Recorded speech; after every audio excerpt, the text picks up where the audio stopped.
नमस्ते स्टूडेंट्स, आज हम हमारे B Ed second year pedagogy of political science में जानेंगे संप्रेषण उपकरण शिक्षा में महत्व। इस टॉपिक को हमने पिछली कक्षा में समझ लिया, दौरान का टॉपिक हमारा है। हमने संप्रेषण उपकरण को जाना कि किस तरीके से हमारे एजुकेशन में हमारे लिए बहुत ही हेल्पफुल है। इन संप्रेषण उपकरण के माध्यम से हम कह सकते हैं कि हमारी जो कार्य प्रणाली है उसमें बहुत ही आसानियाँ आई है और आसानी के साथ साथ इसमें क्या आई है, रोचकता आई है। तो यही आसानी और रोचकता इसकी जो इम्पोर्टेंस है, इसके जो महत्व है वो काफ़ी हद तक बढ़ा देती है। और जब हम एजुकेशन की बातें करते हैं तो जनरल सी बात है, सामान्य से जानते हैं, हम सभी जानते हैं कि इन संप्रेषण उपकरणों ने हमारी शिक्षा प्रणाली में काफ़ी परिवर्तन लाया है और इसके जरिए जो एजुकेशन जो सिस्टम है वो काफ़ी ईजी हो चुका है और इससे रोचकता उत्पन्न हुई है और इसने शिक्षण के जिन उद्देश्यों को पूर्ति करने में काफ़ी मदद साबित हुई है हमारे इसके माध्यम से। तो इसके महत्व को हम समझ लेते हैं कि संप्रेषण उपकरण किस तरीके से हमारे लिए इम्पोर्टेंट है। सबसे पहली बात है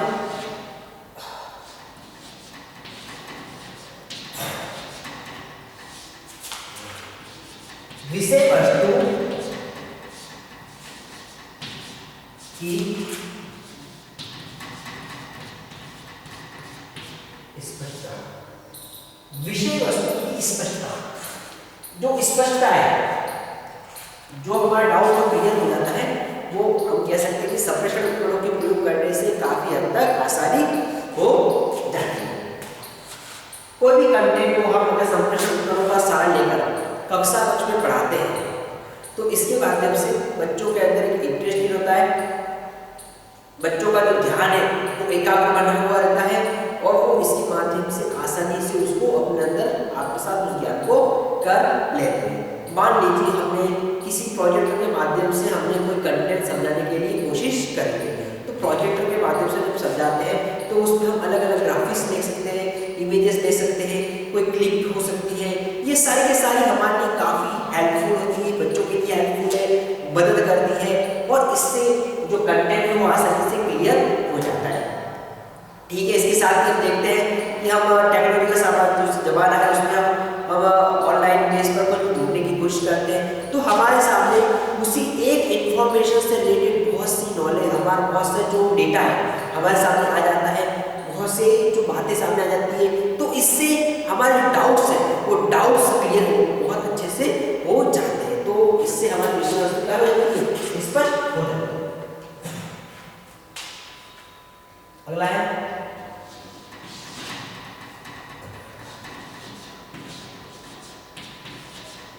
विषय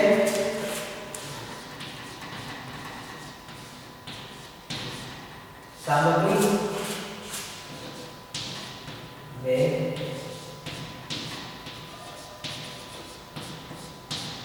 रोचकता। तो इस बात से हम पूर्ण रूप से सहमत हैं कि जो हमारी विषय सामग्री उसमें रोचकता आती है। एक बच्चा अगर किताब से कुछ पढ़ता है तो उसको हो सकता है उसको बोरियत आ जाती है, नींद आ जाती है और एक मतलब आलसीपन आ जाता है। लेकिन इनके प्रयोग से हम कभी भी किसी भी समय यानी कि अपने स्वेच्छा अनुसार, अपने समय के अनुसार हम आसानी से अगर संपूर्ण सारे में शिक्षा बच्चा का पढ़ता है तो वो आसानी से और इंटरेस्ट के द्वारा पढ़ता है। इससे जो माहौल है वो काफ़ी इंटरेस्ट हो जाता है, रोचक हो जाता है और प्रशिक्षण के उद्देश्य उन उद्देश्य की पूर्ति में काफ़ी हद तक सफलता मिलती है, सहायता मिलती है। अगला है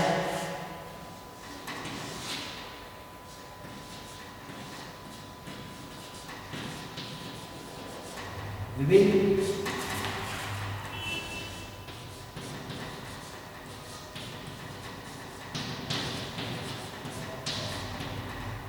ज्ञानेंद्रियों की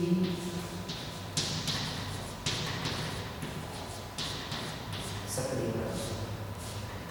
विभिन्न ज्ञानेंद्रियों की सक्रियता, हमारी जो भी ज्ञानेंद्रियां होती है वो सक्रिय हो जाते हैं, एक्टिव हो जाते हैं। हम नॉर्मल साधारण बात में कहेंगे कि हम शारीरिक और मानसिक रूप से पूरी तरह से एक्टिव रहते हैं, हमारा मन एकाग्र हो जाता है, पूरी तरह से उसका कॉन्स्टिट्यूएंट बना हुआ रहता है, गारंटी आती है, सक्रिय हो जाती है। हम देखते हैं बच्चे के सामने अगर कोई संप्रेषण उपकरण से पढ़ाया जा रहा है तो बच्चा उसमें काफ़ी, जैसे कि हमने बोला कि रिजल्ट तो स्पष्ट होता है, उसमें रोचकता बनी हुई होती है।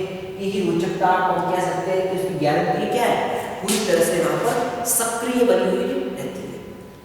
कई बार हम देखते हैं कुछ एजुकेशनल हमारे सामने एक क्लिप आती है, वीडियोज आती है, वो एजुकेशनल क्लिप वीडियो देखने से हमारा मनोरंजन होता है और उससे हमको काफ़ी प्रेरणा और सीखने को काफ़ी कुछ मिलता है।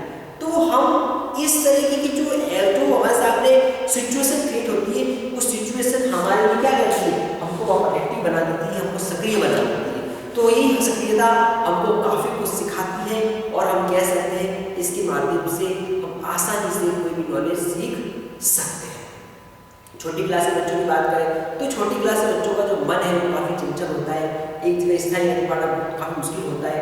इस सिचुएशन में अगर हम इस तरह से कोई उपकरण के माध्यम से बच्चों को जैसे उनके लेवल के अनुसार, उनके स्तर के अनुसार पढ़ाने का प्रयास करते हैं तो बच्चों की जो मानसिकता है वो जगह स्थायी एकाग्र हो जाती है। हम देखते हैं कि हमारे माननीय प्रधानमंत्री मोदी जी भी बच्चों को रेडियो और दूरदर्शन के माध्यम से काफ़ी कुछ बताते हैं, तो विद्यालय में व्यवस्था भी करी हुई होती है कि इससे बच्चों को जोड़ा जाए। तो ये एक तरह से माहौल क्रिएटिविटी वाला हो जाता है, उसमें आकर्षक आ जाता है और बच्चे काफ़ी कुछ सीखते हैं। अगला है, अब वही वाली बात आ गई, विभिन्न ज्ञान की सक्रियता और सजीव एवं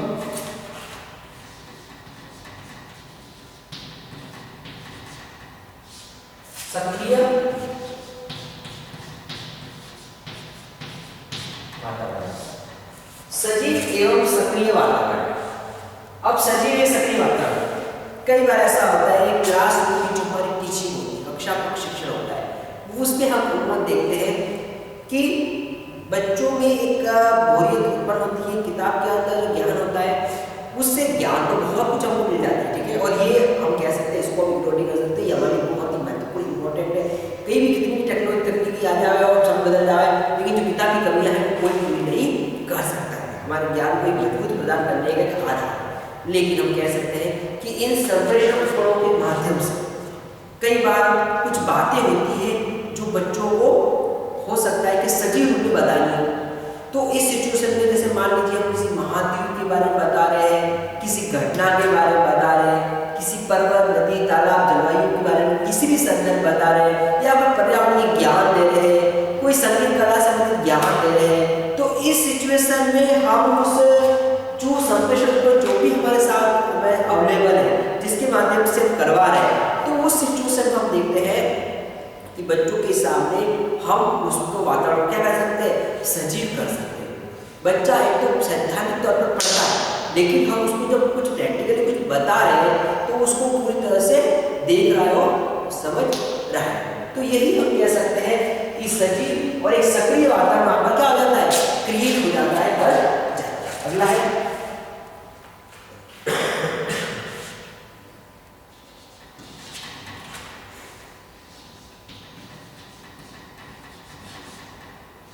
स्थायी ज्ञान की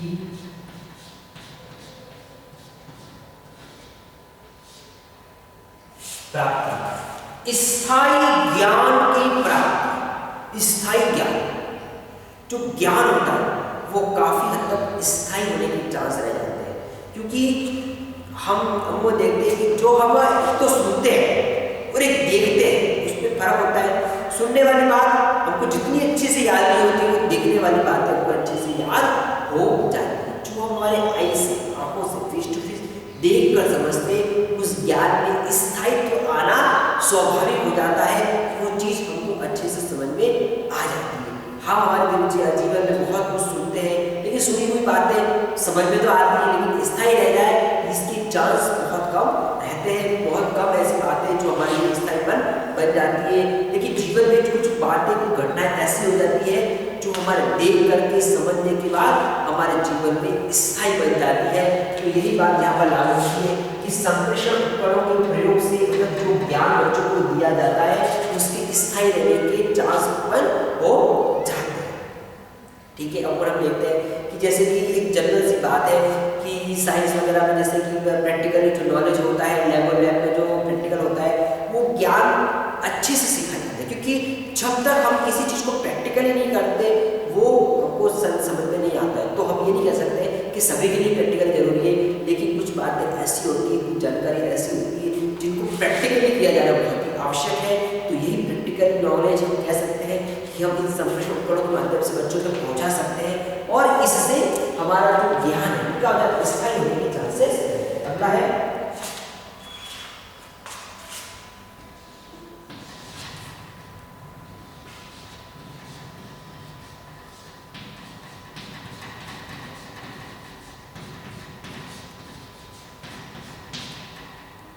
अनुशासनहीनता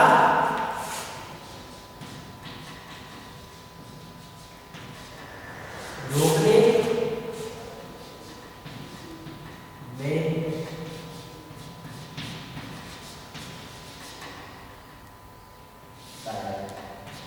अब इस बात को हम सहमत हैं कि क्या संप्रेषण उपकरण अनुशासनहीनता रोकने में सहायक है। हम इस बात को अगर समझे तो हम कह सकते हैं कि हाँ, इससे अनुशासनहीनता रोका जा सकती है और रोकने में सहायक होता है। इसको पूरी तरह सहमत देंगे, लेकिन हम देंगे क्योंकि कई बार ऐसा होता है कि संप्रेषण उपकरण का प्रयोग करने से भी इसका अति उपयोग हो जाए तो बच्चों में अनुशासन को भंग करने की एक सिचुएशन उत्पन्न हो जाती है। बच्चे इंजॉय के जरिए उनके अंदर ये माहौल की वजह से अनुशासन होता है। लेकिन हम देखें कि जैसे कि कक्षा कक्ष में अध्यापक अपना शिक्षण कर रहा है, वो उस शिक्षण के दौरान सिचुएशन ऐसे क्रिएट होती है कि अध्यापक जब पढ़ाता है तो दूसरे बच्चे आपस में हो सकता है सबका मन नहीं लगे, कोई बच्चा मस्ती कर रहा है, बातें कर रहा है, उसका ध्यान कहीं और लग रहा है, वो अपने साथ साथ दूसरों को भी डिस्टर्ब कर रहा है। ये सारी सिचुएशन वहाँ पर क्या होती है, क्रिएट होने के चांसेस रह जाते हैं। लेकिन यहाँ पर हम देखते हैं कि संप्रेषण उपकरणों से अगर उनको शिक्षण लगाते हैं तो बच्चे का जो ध्यान है एक जगह लगा हुआ रहता है और यही एकाग्रता बच्चों में अनुशासन बनाए रखती है, अनुशासनहीनता उत्पन्न नहीं होने देती है। तो ये काफ़ी हद तक हेल्पफुल होता है, मददगार होता है और अनुशासनहीनता रोकने में हमारे लिए सहायता उत्पन्न करता है।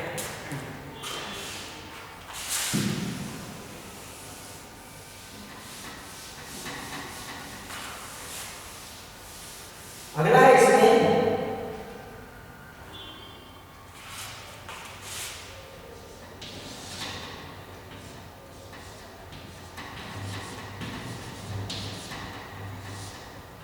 प्रत्यक्ष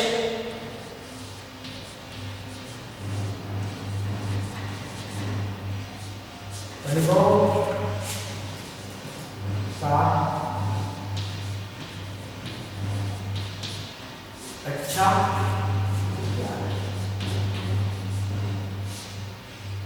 प्रत्यक्ष अनुभव का अच्छा ज्ञान, जो भी हमारे प्रत्यक्ष अनुभव होते हैं, ठीक है, संप्रेषण उपकरणों का उपयोग करने के माध्यम से उसका अच्छा ज्ञान मिलता है। अगर शिक्षक की बात करें तो शिक्षक भी बच्चों तक अपने नॉलेज को प्रत्यक्ष रूप से पहुंचा सकता है। जैसे मैंने पहले जाना कि सक्रिय और सजीव वातावरण यहाँ पर उत्पन्न होने के चांसेस रहते हैं। तो जो नॉलेज है वो प्रत्यक्ष रूप से करवाया जाता है, जो है वो चीज़ें दिखाई जाती है, कुछ बातें ऐसी होती है, कुछ जानकारी ऐसी होती है जो उसको एक वीडियो के जरिए, क्लिप के जरिए बच्चों को पहुँचाया जा सकता है, कोई मैपिंग के माध्यम से बता सकता है, ग्राफिक्स क्रिएट की जा सकती है। तो जो भी नॉलेज है प्रत्यक्ष रूप से एक अच्छे रूप से बच्चों तक पहुँचाई जाती है। अगला है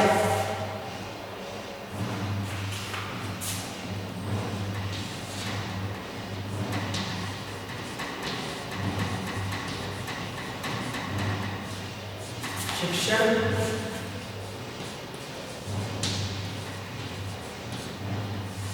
प्रक्रिया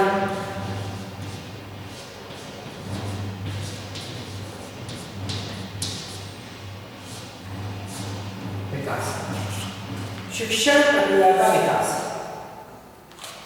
इसके माध्यम से हम कह सकते हैं कि जो शिक्षण की जो प्रक्रिया है उसका अच्छे से विकास होता है। नीरस से नीरस शिक्षक, यानी कि हो सकता है किसी बालक को कोई शिक्षण कोई विषय नीरस लगता हो, उसमें बोरियत आती हो, उसमें उदासीनता उत्पन्न होती हो, तो इस तरह की सिचुएशन को इन संप्रेषण उपकरणों के माध्यम से दूर किया जाता है। निरस्ता दूर होती है, सक्रियता उत्पन्न होती है, बच्चों में उत्साह का माहौल पैदा होता है और ये उत्साह का माहौल हम कह सकते हैं शिक्षण प्रक्रिया को बेहतर रूप से संपन्न कराता है। अगला है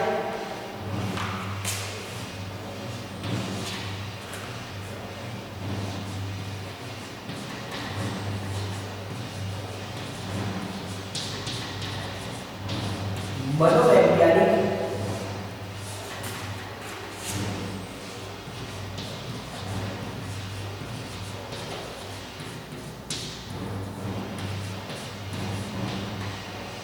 आवश्यकताओं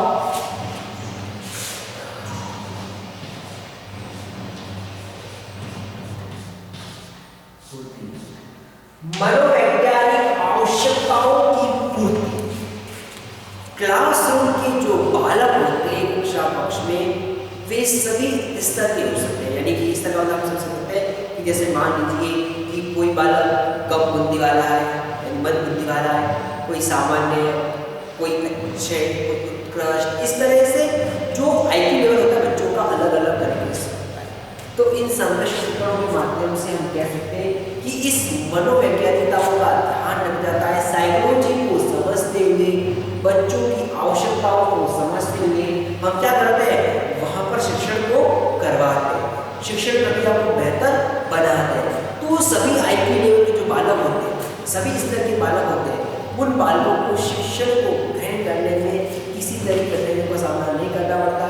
सही बालक एक मन से एकाग्र होकर सीखते हैं, समझते हैं और इस तरीके से ये माहौल इतना जो है इंटरेस्टिंग हो जाता है, क्रिएटिविटी वाला हो जाता है, तो बच्चों को सीखने और समझने में काफ़ी आसानी का अनुभव यहाँ पर देखने को मिलता है। और अगला है इसमें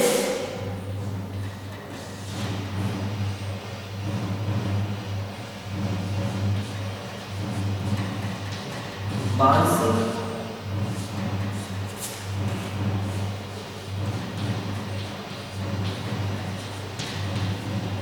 शक्तियों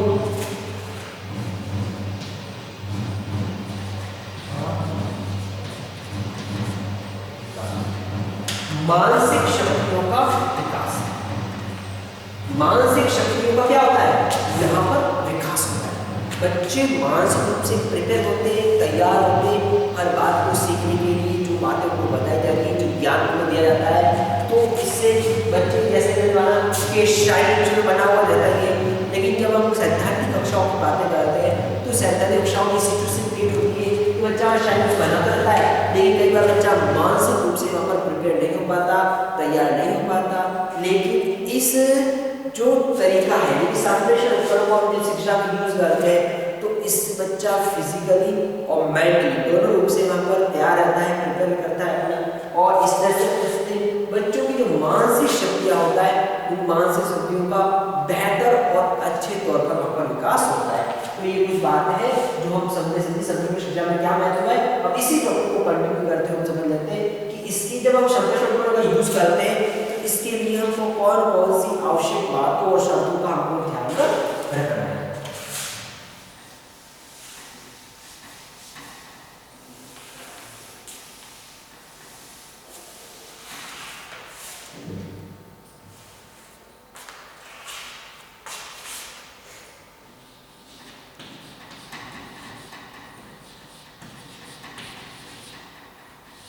आवश्यक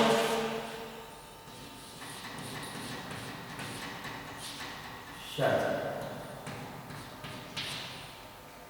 जब हम संप्रेषण उपकरण का प्रयोग करते हैं तो इसके लिए कौन कौन सी आवश्यक शर्तों को ध्यान में रखनी। सबसे पहला यह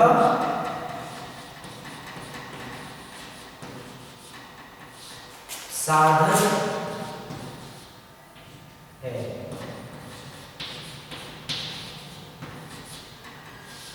साध्य जब संप्रेषण उपकरण का प्रयोग किया जाता है तो इस बात को हम समझ सका कि कि ये साध्य नहीं है, हम पूरी तरह से इस पर डिपेंड नहीं रहते। ये सिर्फ एक मीडियम है, हमारा एक साधन है जिसके माध्यम से बच्चों को अच्छी से अच्छी हम शिक्षण प्रदान कर सकते हैं और बेहतर तरीके से इसके प्रयोग के माध्यम से हम हमारे शिक्षण की उद्देश्य को पूर्ति कर सकते हैं। ये अपने आप में एक शिक्षण नहीं है, ये सिर्फ जरिया है। तो शिक्षक को समझना होगा कि इस जरिए के जरिए हम बच्चों तक किस तरीके से एक बेहतर शिक्षण को पहुंचा सकते हैं। इसलिए एक साधन है, साध्य नहीं। अगला है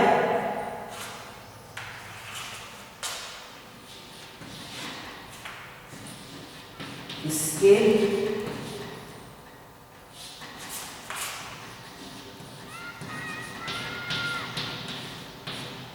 उपयोग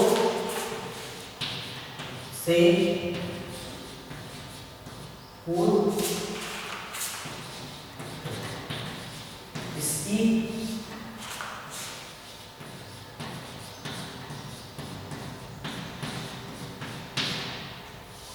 उपयोगिता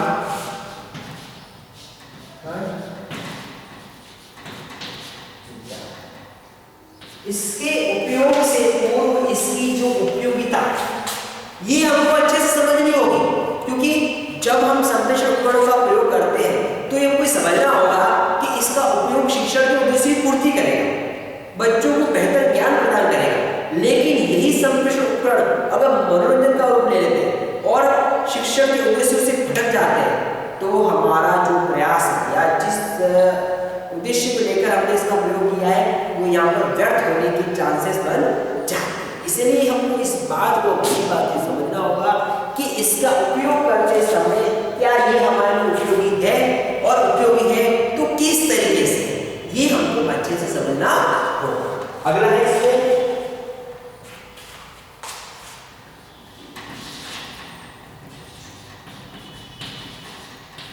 इसके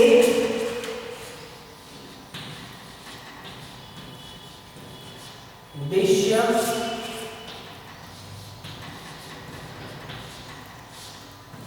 स्पष्ट, यही बात यहाँ पर आ जाती है कि इसके जो भी उद्देश्य है, ठीक है, वो क्या होने चाहिए, स्पष्ट होने चाहिए।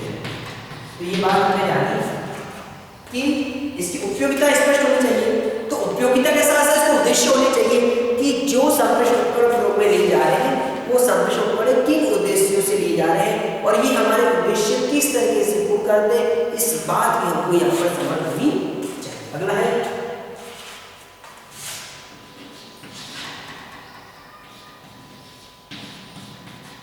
किस प्रकरण में किस सामग्री का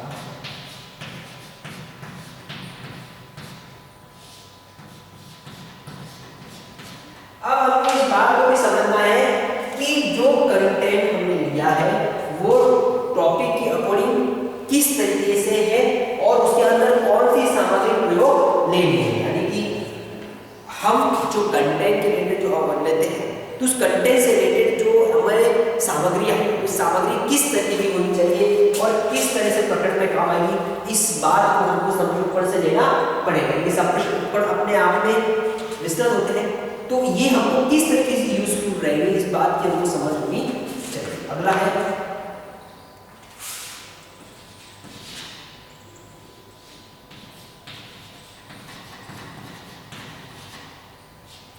अध्यापक को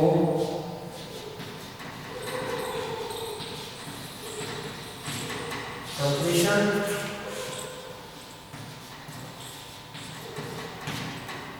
उपकरण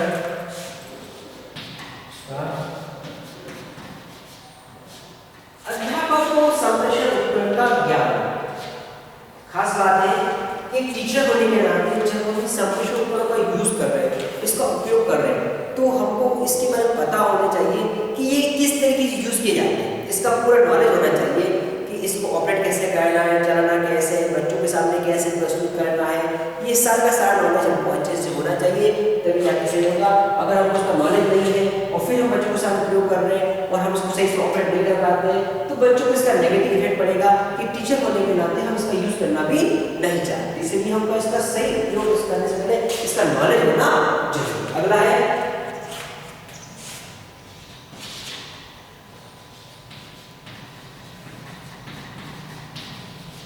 अध्यापक को कक्षा कक्ष का एक टीचर को जो क्लास है उस क्लास का भी नॉलेज होना चाहिए, कक्षा को पता होना चाहिए, क्योंकि जिस कक्षा में इसका यूज कर रहे हैं उस कक्षा के अनुसार कक्षा का आकार कैसा है, कक्षा में बच्चे किस तरीके से है, ये सब बातें होनी चाहिए।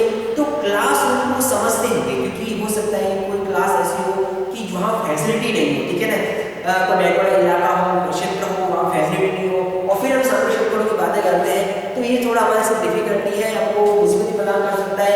इसलिए कक्षा आपको समझते हुए, सिचुएशन को समझते हुए हमको सर्वे क्षेत्रों को समझना है। और अगला इसमें है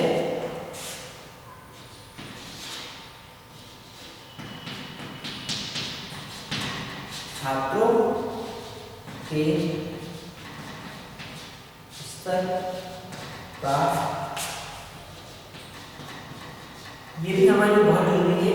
इस संप्रेषण उपकरणों का प्रयोग करते समय हमको इस बात से समझ होनी चाहिए कि जो स्टूडेंट्स का जो लेवल होता है, स्तर होता है, इस स्तर को समझते हुए हमको इसका उपयोग करना है। हमको पता होना चाहिए कि बच्चे किस लेवल के, प्राइमरी के बच्चे हैं तो प्राइमरी बच्चों के लिए किस तरह के संप्रेषण उपकरण का उपयोग करना है, अपर प्राइमरी बच्चों के लिए किस तरीके से, सेकेंडरी के लिए, हायर सेकेंडरी के लिए, जो हायर एजुकेशन होता है उसमें फिर एक अलग अलग तरीका होता है।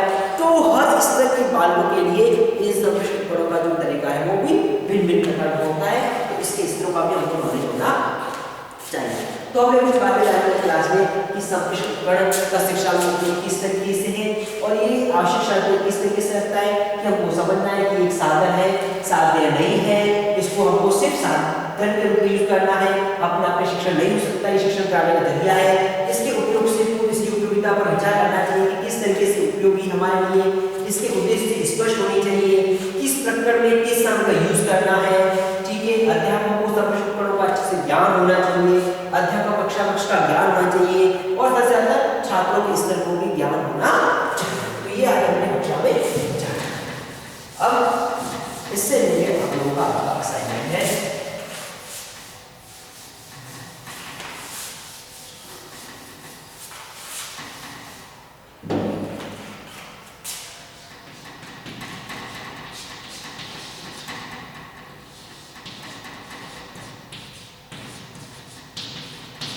संप्रेषण उपकरणों का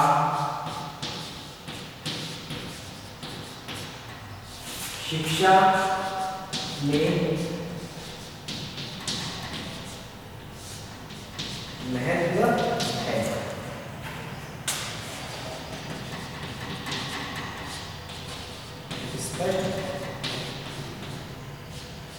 तो आज हमने क्लास में जाना कि संप्रेषण उपकरणों क्या है, शिक्षा में महत्व है। तो इससे रिलेटेड आपको अपना असाइनमेंट करना है कि किस तरीके से ये महत्व रखते हैं, तो उसको आप स्पष्ट कीजिए। स्टूडेंट्स कोरोना का समय चल रहा है, इसमें आपको सावधानी से सतर्क रखनी है।